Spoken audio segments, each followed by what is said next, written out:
Assalamualaikum warahmatullahi wabarakatuh. Kami dari kelompok 8 akan mempresentasikan mengenai penilaian kinerja. Saya Nanda Budi Kurniasih, NIM B11 2018 054881. Saya Almira Jengdiskia Melati, NIM B11 2018 054889.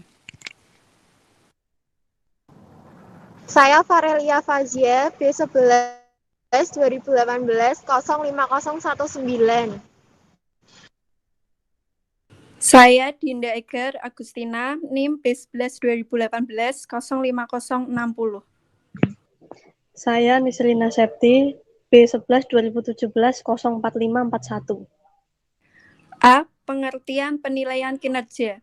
Penilaian kinerja atau performance appraisal atau suatu metode formal untuk mengukur seberapa baik pekerja individual melakukan pekerjaan dalam hubungan dengan tujuan yang diberikan. Menurut pandangan Williams 2007 halaman 21, penilaian kinerja tidak lebih dari merupakan sebuah kartu laporan yang diberikan oleh atasan kepada bawahan.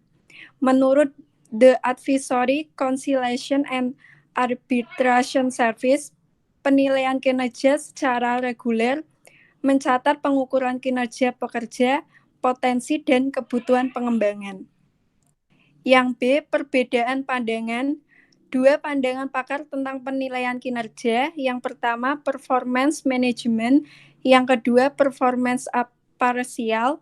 Harvard Business Essential 2006 halaman 78 menyatakan bahwa appraisal adalah suatu bagian, tetapi bagian yang penting dari sistem yang lebih besar dari performance management. Armstrong 2009 halaman 18 lebih melihat performance appraisal yang berkembang sekitar tahun 1970-an adalah sebagai pengembangan dari manajemen by objectives yang lahir pada tahun 1955 dikembangkan oleh Peter Drucker yang kemudian mendapat banyak kritik. Selanjutnya, yang ketiga ada proses penilaian kinerja. Di sini terdapat 6 tahapan untuk melakukan performance appraisal, di antaranya sebagai berikut ini. Yang pertama, penetapan standar kinerja karyawan. Yang kedua, mengkomunikasikan kepada masing-masing karyawan secara dua arah, sehingga karyawan mengetahui apa yang diharapkan oleh perusahaan dari mereka. Yang ketiga, mengukur kinerja nyata atau aktual kinerja berdasarkan informasi yang tersedia dari berbagai sumber. Yang keempat, membandingkan kinerja nyata dengan standar yang ada. Yang lima, mendiskusikan hasil penilaian kepada karyawan yang bersangkutan.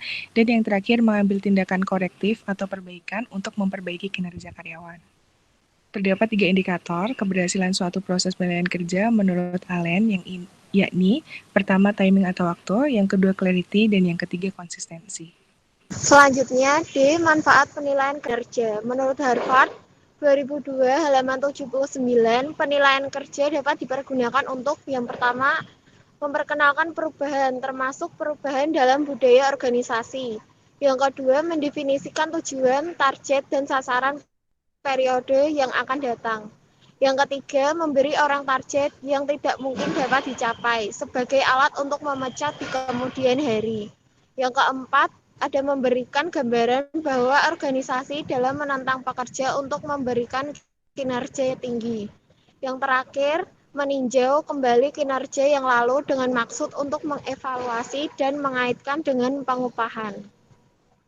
Selanjutnya, sedangkan menurut Allen 2007 halaman 43 menunjukkan manfaat penilaian kinerja antara lain. Yang pertama, ada penilaian kinerja yang dilakukan dengan hati-hati dapat membantu memperbaiki kinerja pekerja sepanjang tahun.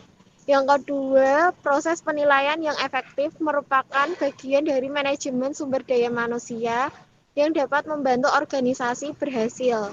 Dan yang terakhir, yang ketiga, merupakan komponen kunci dari strategi kompetitif.